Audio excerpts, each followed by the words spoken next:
Bismillahirrahmanirrahim. Assalamualaikum warahmatullahi wabarakatuh. Alhamdulillahi rabbil alamin wa bihi nasta'in ala umurid dunya waddin. Wal 'aqibatu lil muttaqin wa la 'udwana illa 'alal zalimin. Wassalatu wassalamu ala asyrafil anbiya'i wal mursalin sayyidina Muhammadin wa ala alihi wa ashabihi ajma'in. Subhanaka la ilma lana illa ma 'allamtana innaka antal alimun hakim. Rabbi shrah li sadri wa yassir li amri wahlul 'uqdatam min lisani yafqahu qawli. Rabbi zidna ilma warzuqna fahma. Rabbi yassir wa la tu'assir. Allahumma la sahla illa ma ja'altahu sahla wa anta taj'alul hazna idza syi'ta sahla. Amma ba'd. Qala Allah subhanahu wa ta'ala fi kitabihil karim ba'da a'udzu billahi minasy syaithanir rajim. Wa laqad ba'atsna fi kulli ummati rasula an i'budullaha wajtanibut taghut. فمنهم من هدى الله ومنهم من حقت عليهم الضلالة. صدق الله العظيم. Yang berbahagia Tuan Imam, anggota jawatan kuasa Masjid An-Naim, Taman Sri Setia, ahli-ahli jemaah muslimin, muslimat, hadirin hadirat rahimakumullah. Alhamdulillah, syukur kepada Allah Ta'ala diberikan keizinan pada kita dapat hadir ke rumah Allah dan berada dalam majlis ilmu Raudhatul Jannah, taman syurga. Moga-moga mendapat rahmah dan barakah daripada Allah Subhanahu wa taala, insya-Allah. Baik tuan-tuan, malam ini kita sambung pengajian kitab Aqidah. Tuan-tuan ada buku, boleh buka muka surat 71. Sambungan apa yang kita baca pada hari Rabu lepas, iaitu berkaitan dengan Al-Asmaul Husna, nama-nama Allah yang maha mulia. Dan rasanya hari ini, malam ni, kita dapat habiskan sikit lagi tu muka surat 71 tu. Nama-nama Allah yang masih berbaki ada 6 lagi, insya-Allah kita cuba habiskan pada malam ini. Nama Allah yang ke-94, Allah Ta'ala bersifat dengan namanya Al-Hadi. Al-Hadi, yang maha memberi petunjuk. Hanya Allah sahaja yang mampu memberi petunjuk dan hidayah kepada sesiapa yang ia kehendaki. Al-Hadi ni biasalah, nama-nama kawan-kawan kita pun mungkin ada Abdul Hadi. Hamba Allah kepada Al-Hadi, hamba kepada Al-Hadi. Abdul Hadi, hamba kepada siapa? Hamba kepada Allah yang sifatnya Al-Hadi. Al-Hadi dari perkataan hada, yahdi, huda, hidayah, apa lagi? Ihdi, yang kita ulang dalam salat Al-Fatihah ayat yang ke-7. Ihdinas siratal mustaqim. Ayat yang ke-6. Ihdinas siratal mustaqim.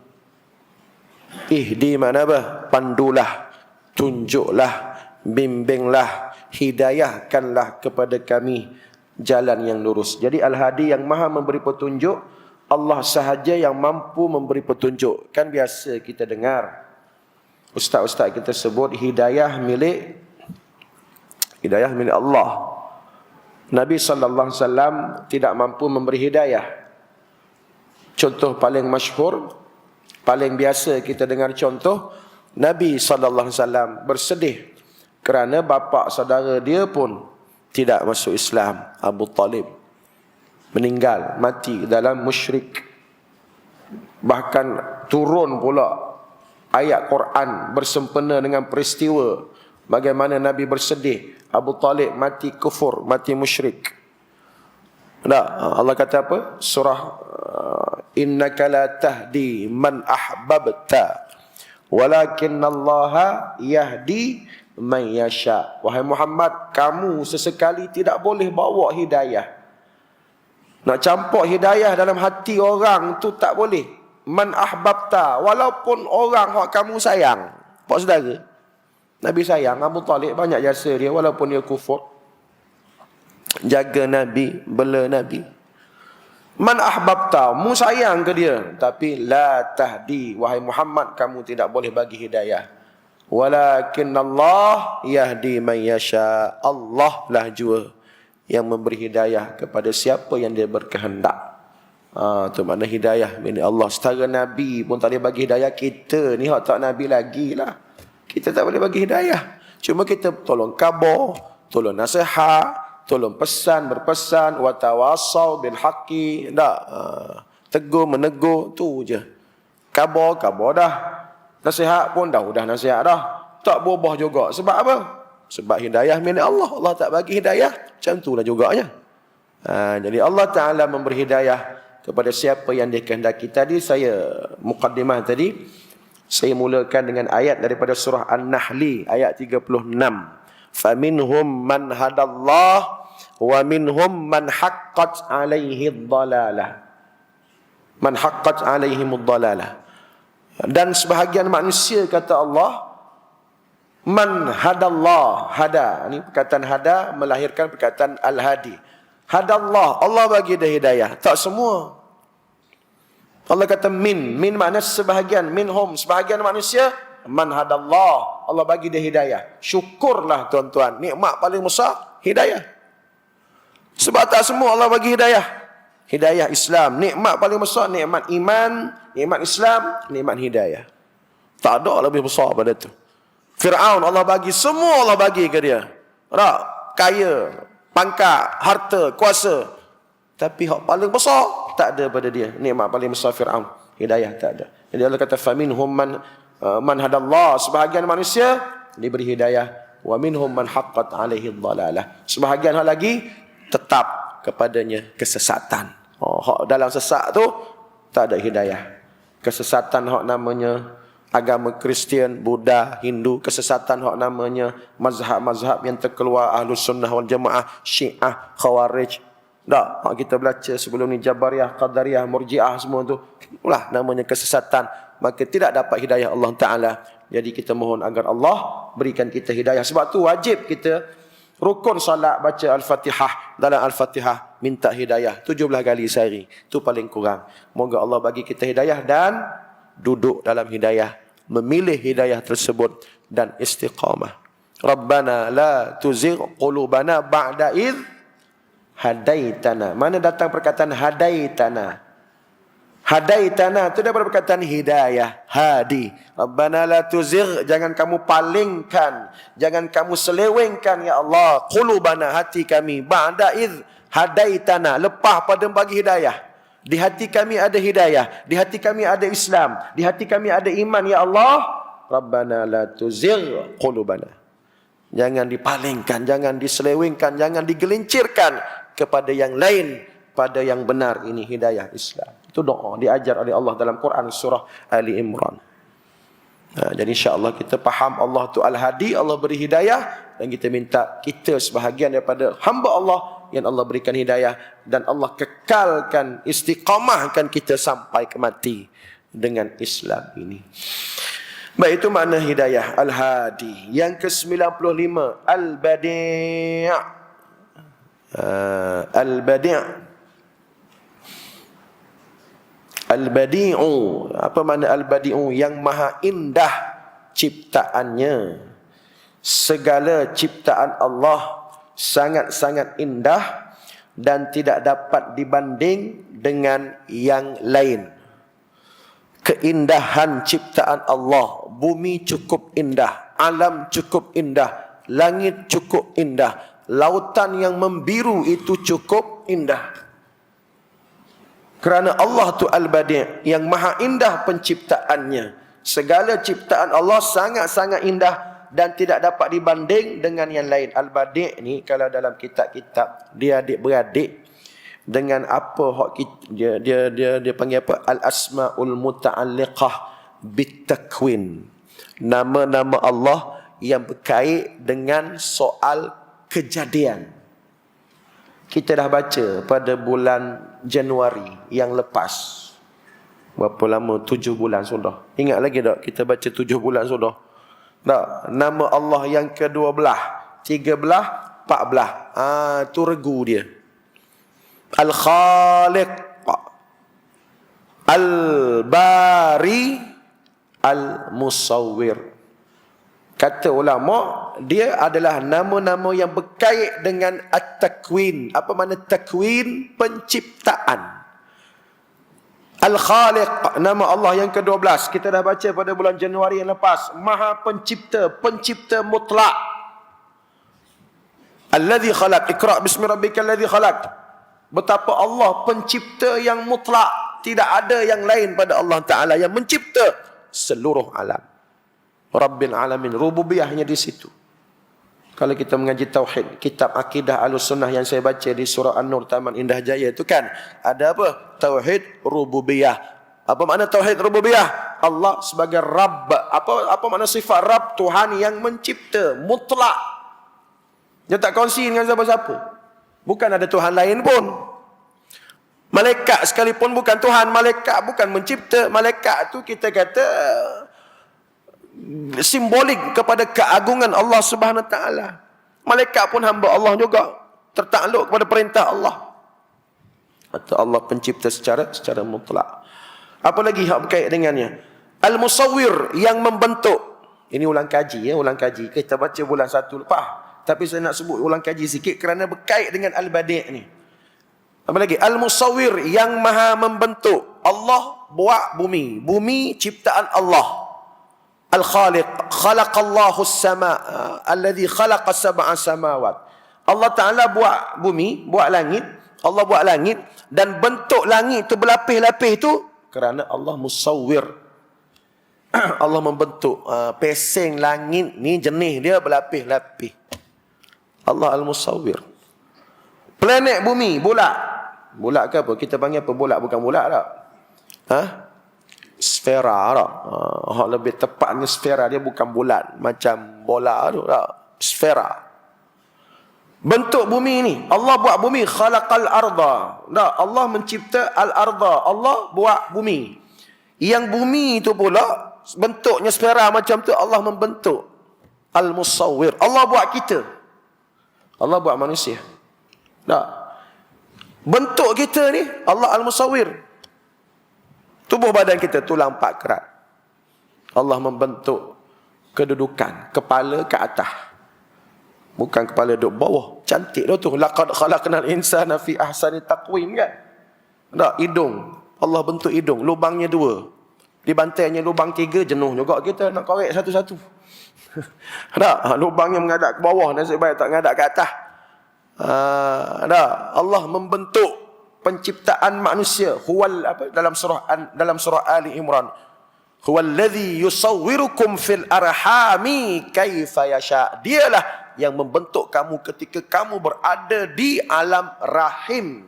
Benih ayah dengan benih mak kita, sperm gabung dengan ovum, ilmu biologi, maka dibentuknya janin, zigot, embrio, fetus, maka lahirlah bentuk hak kita ada macam sekarang. Elok kejadian. Tu nama-nama Allah berkait dengan takwin. Termasuk malam ni kita jumpa 95 nama yang ke-95. Al-Badi', Allah mencipta dengan maha indah ciptaannya, dan segala kejadian lain tak ada taranya nak banding dengan keindahan ciptaan Allah. Allah buat bumi. Ada bumi lain ke? Tak ada. Jangan kata nak banding bumi lain. Oh, bumi lain, planet bumi ni, hak lain buat ni sama tak dengan planet bumi Allah. Nak banding macam mana? Bumi lain pun tak ada. Bumi tu, planet bumi satu Lain pada bumi, planet Pluto, Zuhal, Jupiter, tak, macam-macam lah tu. Dan sebahagian ulama memberi makna al-badi' ni ijadus syai'i duna wujudi namuzajin sabiqin. Tuan-tuan pernah dengar perkataan bid'ah? Pernah dengar perkataan bid'ah? Daripada perkataan ni apa makna bid'ah? Sebelum saya nak cerita bid'ah, bukan nak cerita bid'ah, tapi kebetulan nama al-badi' ni, al-badi' ni kata ulama mencipta sesuatu, menjadikan sesuatu tanpa adanya contoh sebelum. Duna wujudi namudzaji sabiqin, namudzajin sabiqin. Bukan kata Allah buat bumi ni, Allah buat bumi ni, Allah tengok bumi lain sebagai rujukan. Macam tu? Tak. Mana ada bumi lain? Allah buat matahari tu, Allah tengok matahari lain sebagai contoh. Tak ada, mana ada matahari lain. Tu maknanya badi'. Dalam Quran kata badi'us samawati wal ardh. Tak. Kita buat sesuatu mesti ada contoh. Tak. Nak buat itu mana plan. Nak buat rumah. Tak. Di mana? Di Gua Musang. Tuan-tuan sekarang kalau tuan-tuan nak pergi Kelantan, cuba singgah kat Gua Musang. Ada masjid baru siap. Masjid Razali ke apa nama. Dia ambil sempena nama YB di Gua Musang Tengku Razali. Dia buat tu bentuk apa tu? Dia tiru Masjidil Haram. Tengok. Manusia tak? Ciptaan manusia. Cantiknya seni bina masjid itu. Cantiknya reka bentuk masjid itu. Cantiknya dia punya susun aturnya. Masjid Razali di Gua Musang. Saya pun tak pernah pergi lagi. Tak sempat lagi. Baru je pun tak. Tak, tuan-tuan kalau nak melancong ke Kelantan, singgah kat Gua Musang. Sebiji macam Masjidil Haram. Direka, ditirunya macam tu. Orang buat menara. Menara apa? Perlu Intan, menara condong ke tak? Menara KL, menara Petronas. Tak. Ada dia punya arkiteknya. Rujuk menara-menara tertinggi di dunia. Tu manusia makhluk. Allah Ta'ala nak rujuk apa? Tak ada. Dia badi'. Tak perlu tengok contoh lain. Dia maha mencipta. Maka sebab itulah keindahannya tidak terbanding dengan ciptaan makhluk. Sebab tak terbanding lah. Ciptaan dia tak ada rujuk siapa-siapa pun. Tu badi'. Sebab tu ada perkataan badi' ni ada kena mengena dengan bid'ah. Bid'ah ni amalan yang tak ada contoh. Amalan baru. Benda baru. Ya, benda baru tak ada contoh pun. Nabi tak buat. Sahabat tak buat. Salafus soleh tak buat. Mandai-mandai dia je buat. Tu bid'ah. Puasa sunat. Sempena hari kemerdekaan, hari Rabu ni. Cuba buat. Bid'ah lah. Mu puasa apa? Aku puasa. Hari Rabu ni kita puasa lah. Cuti umum tak? Cuti umum kita puasa lah. Puasa apa ni? Puasa sunat kemerdekaan. Ada? Tak ada. Maknanya kalau mau buat juga, tu bid'ah, tu contoh. Tu mana bid'ah? Benda baru, tak ada contoh daripada Nabi, tak ada contoh daripada sahabat, daripada salafus soleh. Mandai-mandai dalam bab ibadah. Bab dunia tak apa. Bab tu orang, saya cukup menyampah bila orang kata, mu ni cakap bab bid'ah. Yang mu pun bid'ah juga. Mu naik kereta. Naik kereta bukan bid'ah. Nampak benar jahil tak? Naik kereta urusan dunia, bukan urusan ibadah. Dia tak faham. Mu tu naik kereta tu. Nabi naik unta. Pasal apa tak tunggang unta? Yang mu ni tunggang naik kereta juga. Dah mu tak nak bid'ah. Mu naik unta lah. Tengok cakap punya jahilnya. Naik kereta urusan dunia. Tak ada kena-mena dengan bid'ah. Ni. Apa benda ni? Bid'ah ke ni? Yang saya bercakap. Mikrofon. Bid'ah ke? Dalam istilah syaraknya, dia melibatkan urusan dunia. Bukan urusan ibadah khusus. Yang diajar oleh Nabi tak ada kena-mena. Jadi bab dunia silakanlah. Boleh nak kreatif pun. Bab dunia. Tapi bab ibadah, tak boleh reka, tak boleh kreatif. Sebab dia bid'ah dilarang oleh Nabi sallallahu alaihi wasallam. Puasa, sembahyang, ibadah, segala apa tu adalah bid'ah dilarang oleh Nabi. Tu makna badi' ada kena mengena dengan makna bid'ah. Ayat Quran kata, saya ingat ayat Quran, Allah suruh Nabi kata, qul ma kuntu bid'am minar rusul. Katakanlah wahai Muhammad. Allah suruh Nabi kata, ma kuntu bid'am minar rusul. Aku ni bukanlah bid'ah daripada kalangan rasul. Maknanya Nabi sallallahu alaihi wasallam bukan baru. Bukan hak pertama. Bukan hak pertama, bukan hak baru, sebab sebelum Nabi sudah ramai beratus ribu nabi-nabi yang diutuskan oleh Allah Subhanahu wa taala. Maka Nabi kata, Allah suruh Nabi kata, ma kuntu bid'am minar rusul.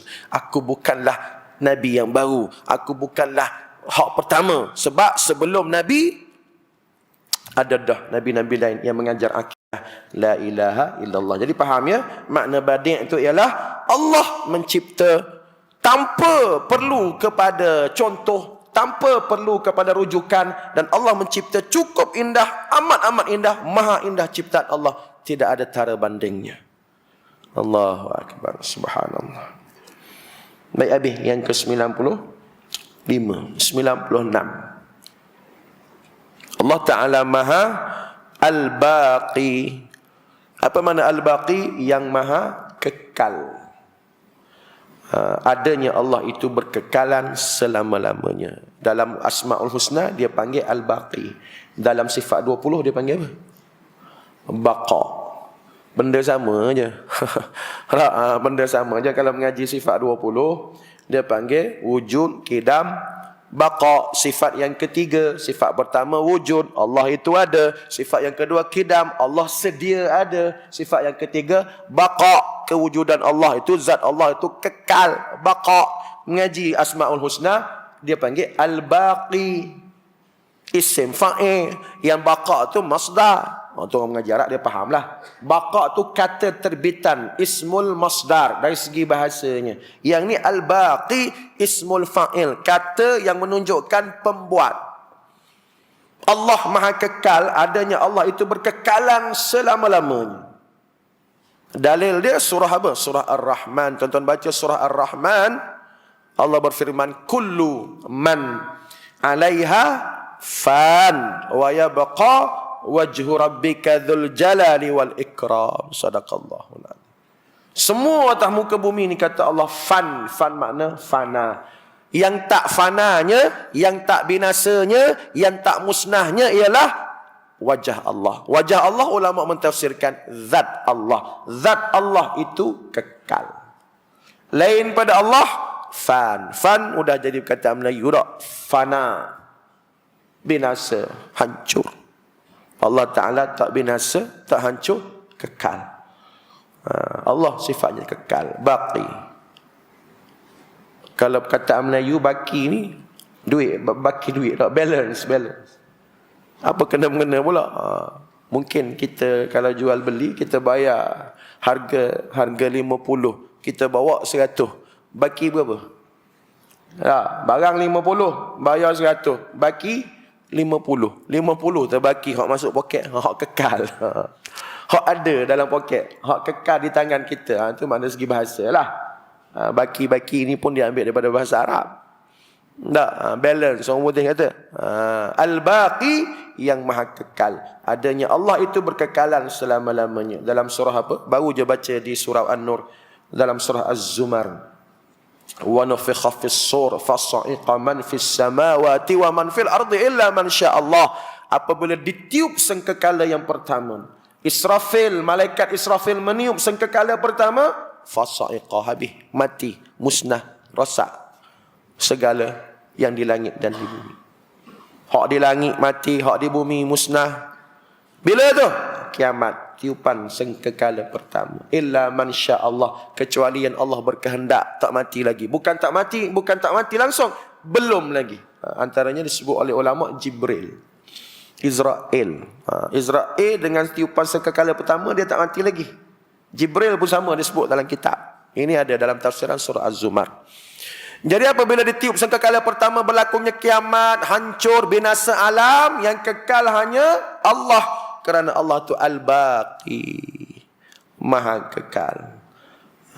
Adanya Allah itu berkekalan selama-lamanya. Senangnya tak? Sebab kita dah mengaji sifat 20 tu dikait dengan sifat baqa. Itu yang ke-96. 97, al-warithu.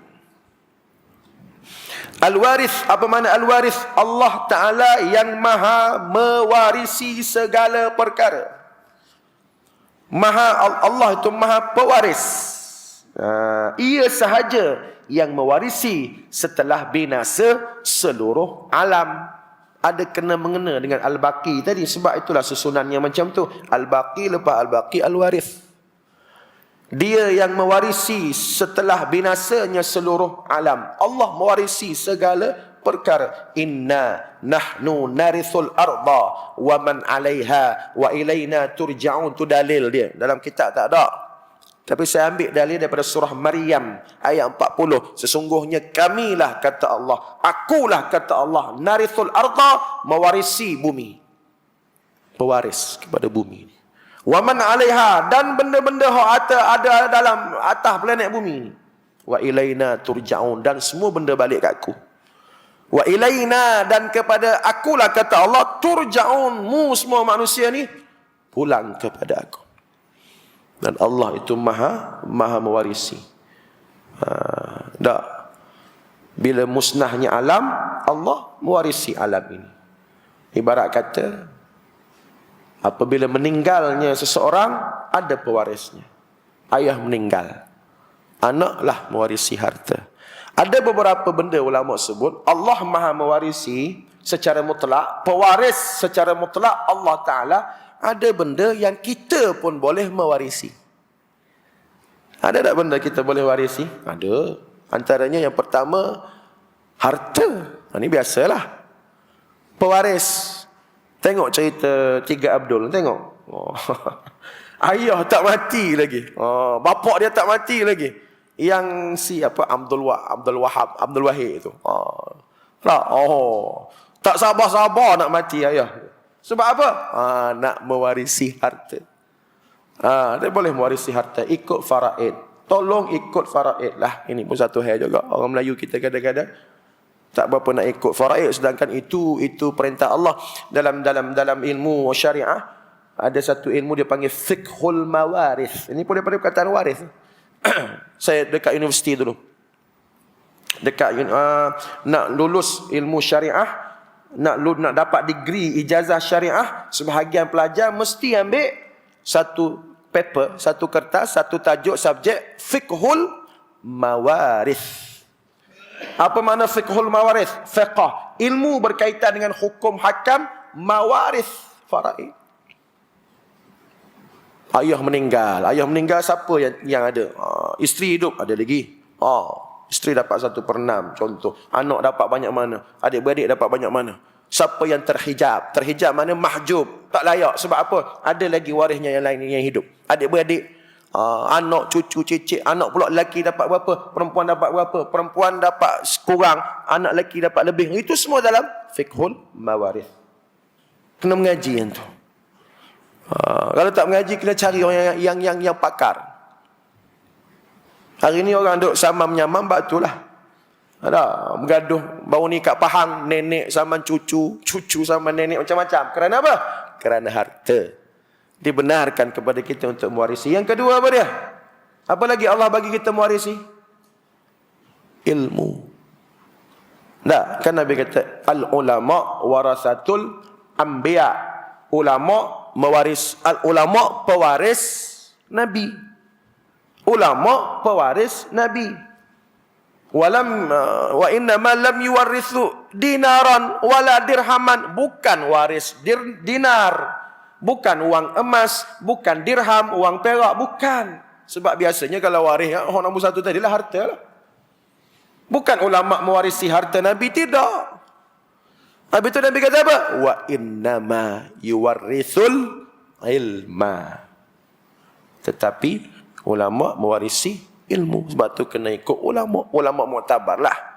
Bukan ulama su, ulama jahat, bukan. Ulama yang betul-betul ikhlas, yang mu'tabar, mewarisi ilmu Nabi. Nabi wafat lama dah. Sahabat mewarisi ilmu Nabi. Sahabat meninggal, salafus salih, tabi'in mewarisi ilmu sahabat. Tabi'in meninggal, tabi'in mewarisi ilmu tabi'in. Tabi'in meninggal, salafus salih mewarisi ilmu mereka. Sampailah generasi demi generasi mewarisi ilmu sampai pada kita hari ini. Maka Nabi kata, siapa-siapa yang mengambil mewarisi ilmu, maka dia telah mengambil satu bahagian yang besar. Boleh mewarisi ilmu daripada tok guru kita, daripada ayah kita. Besarnya pahala ayah kita mengajar alih bata dulu. Sebab tu orang yang meninggal, ilmu yuntafa'u bi dah, walaupun dia meninggal, tetapi ada manfaatnya. Imam Nawawi meninggal lama dah. Tapi saya duk baca kitab dia di Taman Melo, di Cenderung Balai. Oh, orang Cenderung Balai rupanya bagi pahala dekat ada saham. Walaupun Imam Nawawi tak pernah pijak pun Cenderung Balai. Imam Nawawi tak pernah datang pun kat Malaysia ni. Tapi saya baca kitab dia di Taman Melo. Orang Taman Melo duk mengaji tu. Oh, dia pun amalkan Imam Nawawi, masuk pahala dalam kubur. Ilmun yuntafa'u bihi. Orang yang mewarisi ilmu dia. Mana ilmu boleh diwarisi. Apa lagi yang boleh diwarisi? Kan ada lagu Raihan tu, iman tak dapat diwarisi. Iman tak boleh. Iman tak dapat diwarisi. Tengok Nabi Nuh. Nabi Nuh beriman, tapi anak dia kafir. Nabi Lut beriman, isteri dia kafir. Contoh. Yang lagi satu disebut oleh ulama ialah selain daripada harta, ilmu, janji. Janji boleh diwarisi. Janji boleh diwarisi. Sebab tu ada hukum, kalau orang bernazar, dia tak sempat tunai, maka warisnya boleh kekal janji itu, boleh melunaskan janji itu. Tu tak apalah, tu bab fiqh, bukan nak cerita tu pun. Tapi kebetulan nama Allah Al-Waris ini maknanya ialah Allah pewaris mutlak.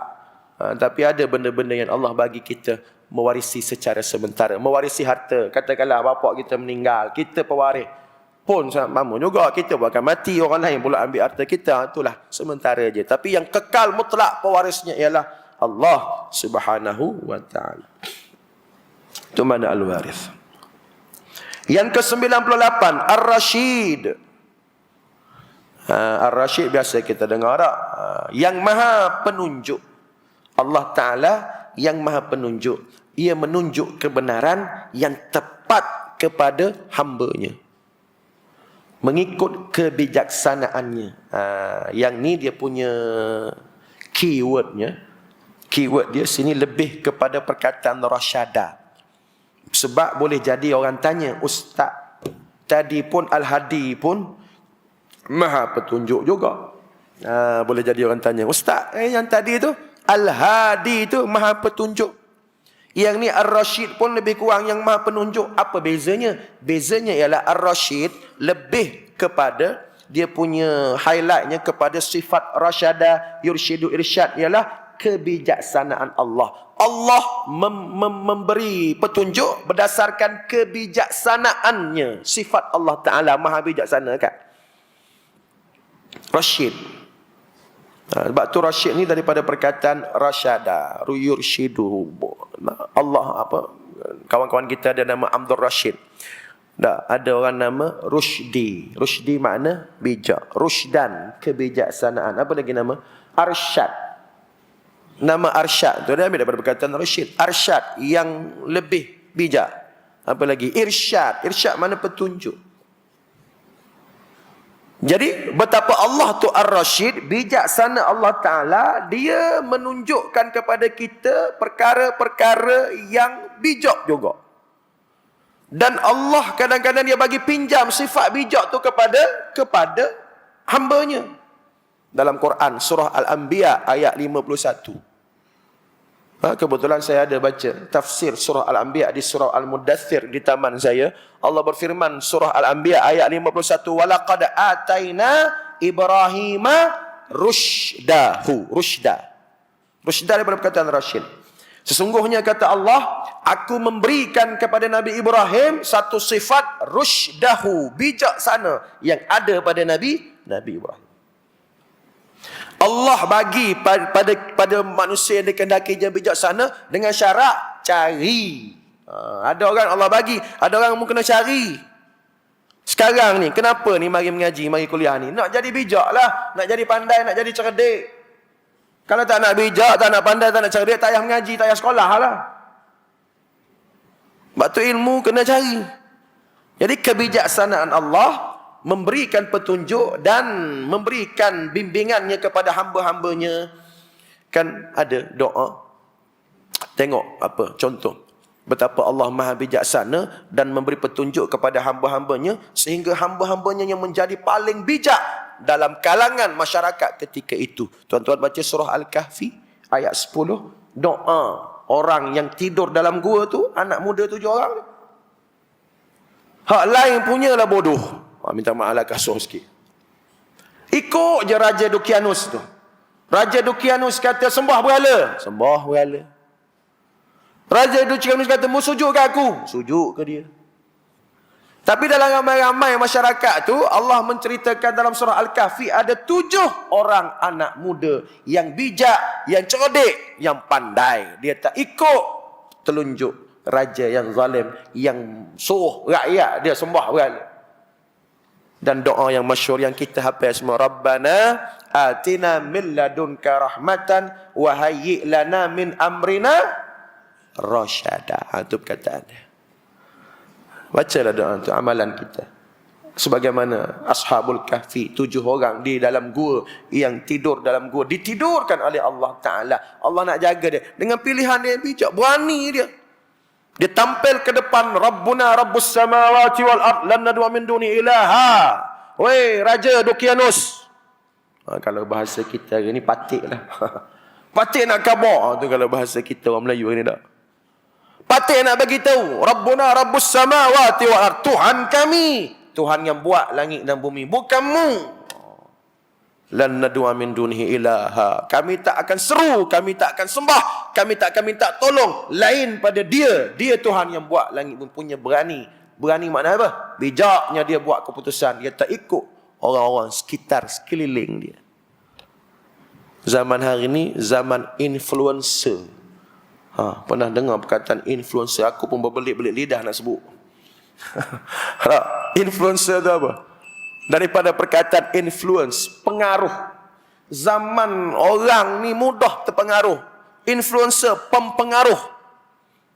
Tak, pengaruh. Duk tayang dalam Facebook, anak muda pun ikut. Tak, dalam media sosial ikut. Dalam surah Al-Kahfi nak mengajar, jangan kamu terpengaruh dengan situasi walaupun ramai mana benda tu. Benda tu tetap salah walau ramai orang buat, dan benda tu tetap betul walau tak ada orang buat. Tu pegang prinsip. Walau benda tu ramai buat, salah tetap salah. Walaupun seorang pun tak buat benda tu, tak ada orang pun buat, tak ada orang pun ikut, betul tetap betul walaupun tak ada pengikut. Salah tetap salah walaupun ramai yang buat. Itulah pengajaran daripada anak muda 7 orang Ashabul Kahfi. Dia minta dengan Allah, Rabbana atina min ladunka rahmah, ya Allah, aku minta denganmu rahmat, kasih sayangmu. Wa hayyi' lana min amrina, pandulah urusan aku, bimbinglah urusan aku ini. Ada setiap kali kita berurusan, ada apa? Rasyada, bijak. Biar ada bijak. Dan Allah yang Maha Ar-Rasyid itu menunjukkan jalan bijak yang mana yang patut kamu pilih. Kata orang tua-tua lah. Ini orang tua-tua sebut, bukan Quran hadis pun. Nak pandai kena belajar. Nak bijak kena cari pengalaman. Tu beza pandai dengan bijak. Orang tua-tua katalah. Apa beza pandai dengan bijak? Pandai itu hasil daripada belajar. Belajar pandai. Tapi kalau dia melalui pengalaman sekian, aku ada banyak pengalaman dah, maka dia melahirkan bijak. Digandingkan pandai dengan bijak, itulah bijaksana. Kena cari bijaksana. Kena cari bijaksana. Cuma jangan kita duk belagak lah, jangan duk syok sendiri, duk perasan akulah hak bijak. Kena cari bijaksana tu. Ilmu tu. Itu disebut sebagai Ar-Rasyid. Allah yang Maha Bijaksana. Balik kepada ayat tadi, Allah kata, walaqad ataina Ibrahim rusydahu, aku berikan kamu wahai Ibrahim kebijaksanaan, sehingga dengan bijaknya Nabi Ibrahim tu dia berdakwah. Namrud pun tak boleh nak kata apa. Namrud kata, aku Tuhan, aku bunuh seorang, aku matikan seorang, akulah yang menghidupkan dan mematikan, seorang dibunuh, seorang dibiarnya. Maka bijaknya Nabi Ibrahim kata, kalau mu Tuhan, mu terbitkan matahari belah barat. Allah terbitkan belah timur, terbenamkan belah barat. Dah mu Tuhan, cuba mu pusing balik. Bijaknya ilmu mantik Nabi Ibrahim. Sehinggalah Allah kata, fabuhital ladzi kafar. Namrud hak kafir itu tercengang-cengang, tak boleh nak buat apa. Sebab apa? Kebijaksanaan yang ada pada Nabi Ibrahim. Mana datang kebijaksanaan tu? Allah bagi pada hamba-Nya yang terpilih, dan Allah suruh kita cari bijak tu. Jangan kita selesa dengan tak bijak kita. Jangan kita selesa dengan tak cerdik kita. Kena cari. Kena mengaji. Kena buka kitab, kena cari ulama. Baik, isyak dah masuk tuan-tuan ya. Sebagai penutupnya, yang terakhir yang ke-99. Jadi tadi Allah Maha Ar-Rasyid, Maha Bijaksana, memberikan petunjuk kepada hamba-hambanya. Yang ke-99, As-Sabur. As-Sabur, daripada perkataan sabara. Sabara tak payah terjemah, tuan-tuan tahu tak? As-Sabur, daripada perkataan sabara. Sabara dah jadi perkataan Melayu pun. Sabar. Tak, sabar. Saya jarang jumpa nama orang. Abdul Sabur, jarang kan? Kalau Abdul Rashid ramai. Abdul Rashid ramai. Abdul Hadi ramai. Tapi Abdul Sabur jarang. Sebenarnya boleh je letak nama anak, nama cucu kan? Abdul Sabur. Hamba Allah, hamba kepada As-Sabur. Allah Tuhan yang Maha Sabur, yang Maha Sabar. Cuma kalau makna sabar ni orang Melayu kita letak nama apa? Sabri. Sabariah kalau perempuan. Ada sabran, sabran. Tak, kalau sabran biasanya Jawa. Tak. Tak. Jadi as-sabur makna apa? Allah Maha Sabar, ia tidak terburu-buru bertindak balas ke atas hambanya yang menderhaka sebelum sampai masanya. Allah menangguhkan siksaan, contoh. Bukan kata mu tak semayang subuh pagi tadi, tengah hari tak makan. Elok je makan tengah hari, walau subuh tak semayang, contoh. Bukan pesen Allah tu asal buat jahat je, kena. Asal buat jahat je, kena. Bayar cash. Tak. Kadang Allah bagi peluang. Allah tangguhkan. Ya, Allah Maha As-Sabur, Maha Sabarnya Allah. Ia tidak terburu-buru bertindak balas ke atas hambanya yang menderhaka sebelum sampai masanya. Yang kita takutnya, masa tu kita tak tahu bila. Tak apalah, muda lagi, kan tu aku bertobat lah. Sempat ke tu? Tak apalah, belum pencen. Kan pencen aku datang ke masjid. Belum tentu sempat pencen. Contoh. Ya, Allah boleh tangguh. Ya, Allah Maha Pengampun. Allah tak apa? Dalam Quran sebut jangan kamu sangka orang-orang yang aku biarkan zalimnya itu, aku tak nampak dia. Allah nampak. Jangan kamu sangka aku tak tahu. Wala tahsabannallaha ghafilan amma kanu wala tahsabannallaha ghafilan amma ya'malul zalimun. Jangan kamu sangka, jangan kamu anggap Allah lalai, Allah lupa, Allah leka dengan kezaliman manusia-manusia yang jahat. Jangan. Zaman Nabi Musa dulu, Fir'aun elok je. Bukan Allah lupa ke dia. Zaman Nabi Nuh, zaman siapa? Zaman Nabi Ibrahim, Namrud. Zaman Nabi Musa, Fir'aun. Zaman Nabi Muhammad sallallahu alaihi wasallam, Abu Lahab, Abu Jahal. Bukan Allah lupa ke dia. Bukan Allah tak tahu zalim dia itu, tak. Tapi Allah kata, innama yuakhiruhum, hanya saja aku tangguhkan azab pada dia. Biar dulu. Yuakhiruhum liyaumin tashkhasu fihi al-absar, sehinggalah sampai kepada harinya terbeliak biji mata melihat azab-azab Allah. Itu ayat Quran. Maknanya apa tu? Sehingga Allah tangguh sampai kiamat. Jadi Allah sabar. Allah bagi peluang. Tapi tak beriman juga, bertemulah buku dengan ruas. Tanggunglah. Jadi Allah Maha Sabar, tidak terburu-buru bertindak balas ke atas hambanya yang menderhaka sebelum sampai masanya. Yang kita takut tu sampai masanya tu, kita tak tahu rahsia Allah Ta'ala. Itulah 99 nama Allah Asmaul Husna yang perlu kita faham dan dapat mendekatkan kita. Yang perlu tu kena ubah tu, yang wajib. Sebab mengenal Allah tu wajib. Tak, saya lebih selesa menggunakan perkataan bukan yang perlu, dia tulis yang perlu.